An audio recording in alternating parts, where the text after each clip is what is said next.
भाई आप मानो या ना मानो, बीजेपी ने गलतियां तो बहुत की हैं। और छोटी मोटी गलतियां भी नहीं भाई, बहुत बड़ी बड़ी गलती की हैं। चलिए मैं बताता हूं क्या गलती की हैं। बीजेपी ने 370 को हटा दिया। सबसे बड़ी गलती तो ये की, नक्सलवादियों और पत्थरबाजों के लिए भारत की आर्मी फोर्सेस को फुल परमिशन दे दी कि जो जिस भाषा में आपसे बात कर रहा है उस भाषा में जवाब दे दो। ये गलती की आतंकवादियों के लिए। आज हर जगह पर पुलिस एक्टिव है और सक्षम है पूर्ण रूप से दंगाइयों को कंट्रोल करने में। तो ये गलत किया उन दंगाइयों के लिए। लगभग 4 करोड़ से अधिक घर पीएम आवास योजना के अंतर्गत बना दिए गए। तो ये गलत किया उन सभी लोगों की नजर में जो लंबी लंबी केवल बातें फेंकते थे।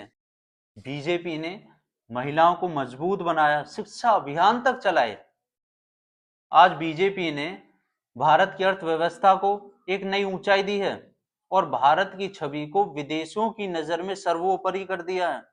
और ये गलत है उन सभी लोगों के लिए जिन्होंने देश के बारे में तो कम, अपने बारे में ज्यादा सोचा।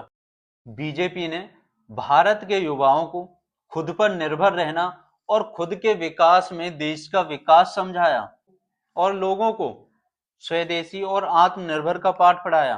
तो ये गलत है उन लोगों की नजर में जिन्होंने कभी चाहा ही नहीं कि भारत और भारत के युवा आत्मनिर्भर बने। बीजेपी ने राम मंदिर की स्थापना में अपना महत्वपूर्ण योगदान दिया। तो ये गलत था उन लोगों की नजर में जिन्होंने कभी चाहा ही नहीं कि भारत की पहचान उसकी संस्कृति से हो और भारत में संस्कृति बनी रहे। आज भारतीय सरकार जो भी काम कर रही है या भारत सरकार की सारी एक्टिविटी जनता की नजर में है। तो ये गलत है उन सभी लोगों के लिए जिन्होंने सबसे पहले अपने बारे में सोचा, देश के बारे में बाद में। और ये किसी एक कास्ट या किसी एक कम्युनिटी के लिए नहीं किया जा रहे सारे काम, बल्कि हर भारतीय के लिए किए जा रहे हैं। लेकिन फिर भी लोग और बहुत सारी पार्टियां कहती हैं कि भारतीय जनता पार्टी भेदभाव करती है।